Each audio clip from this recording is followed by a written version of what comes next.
have a baker that delivered the bread that he used to have, and he stopped delivering bread when the wheel come off his cart.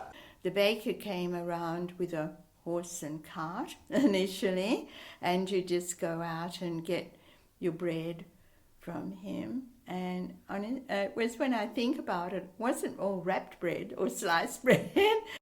Yeah, the baker used to come down the street too with a horse and cart and sell the bread.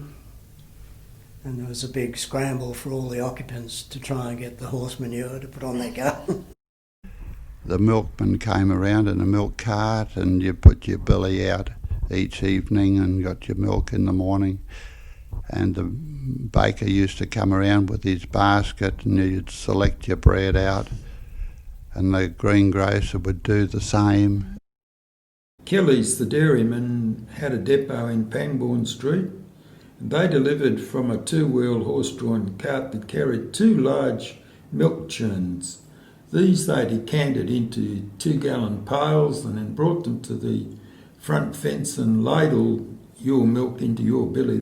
The people left out their money on a Friday night, wrapped in the bill, stuck in the billy. That's how they paid. Just trusted everybody. Milk. I had to take a jug down, and they had the big, like an ice cream dippers in the cold, and you put it right down, pull it out and tip it into your jug, half a pint or a pint, and take the jug home again. People would come with their billy because a lot of it, well, in Gregory Street, it's not that long ago, but it's a bit hard to imagine. No one had a fridge.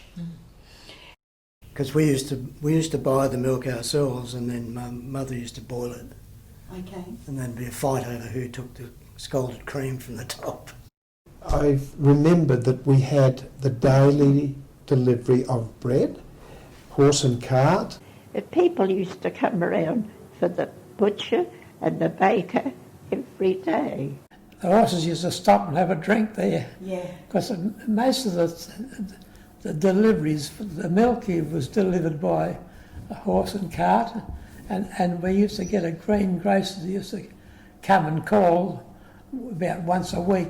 They'd leave a list of what they wanted, and of course my brother drove the truck in those days, and we'd put it all on the back of the truck and into delivered, as people delivered ice in those days and bread. But we had to coolguard his safe for a long while. I remember it was a real luxury when we were able to afford an ice box.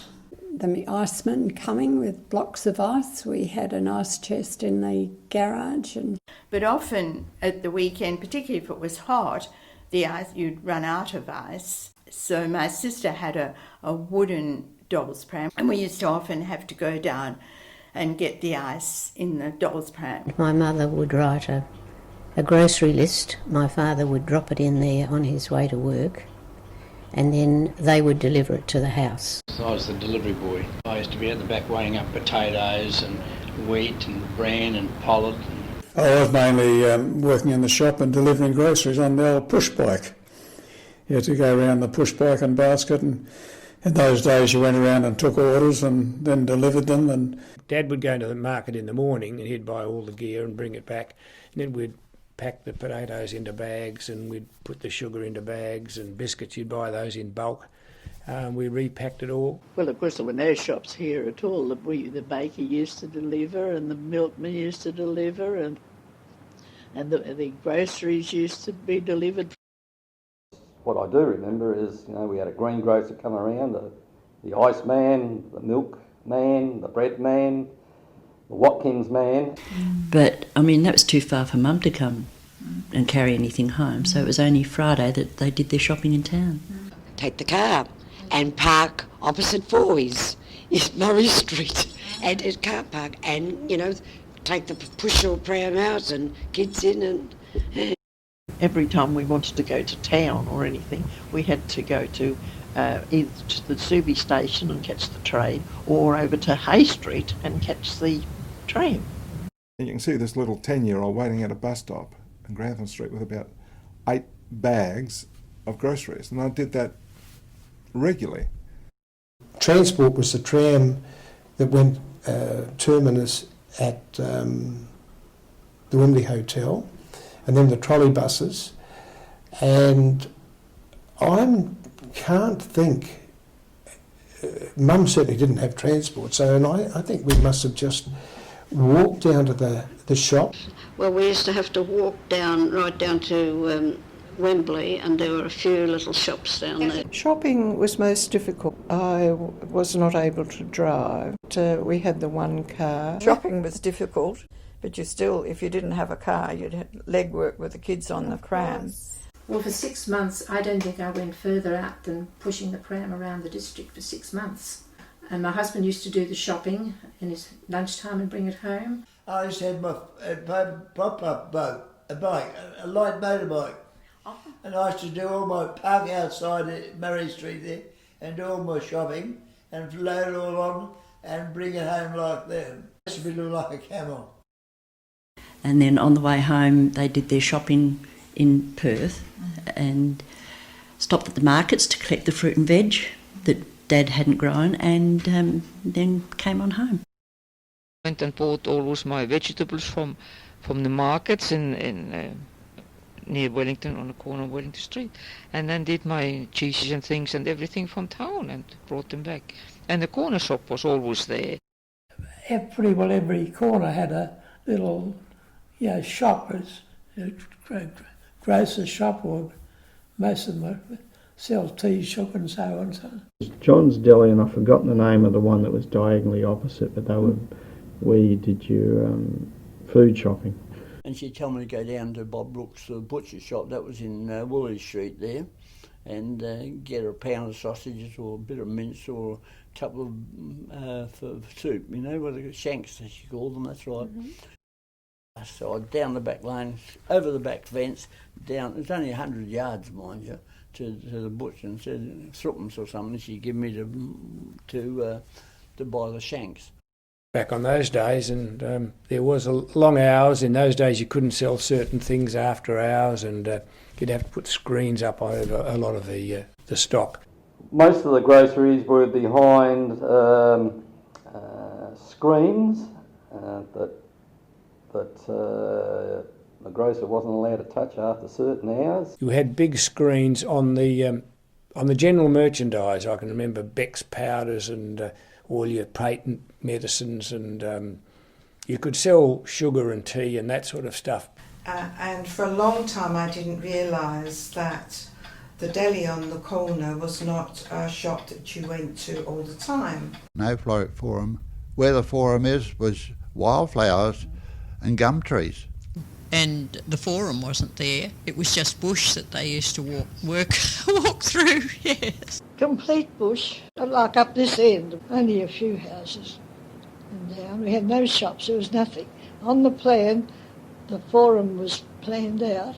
Actually, from herdsmen, they used to bring the cows past here. Finally, the Forum was built, which was very good, and there was moors there, and the hotel was up the top in where the car park is now, and it was really good up there.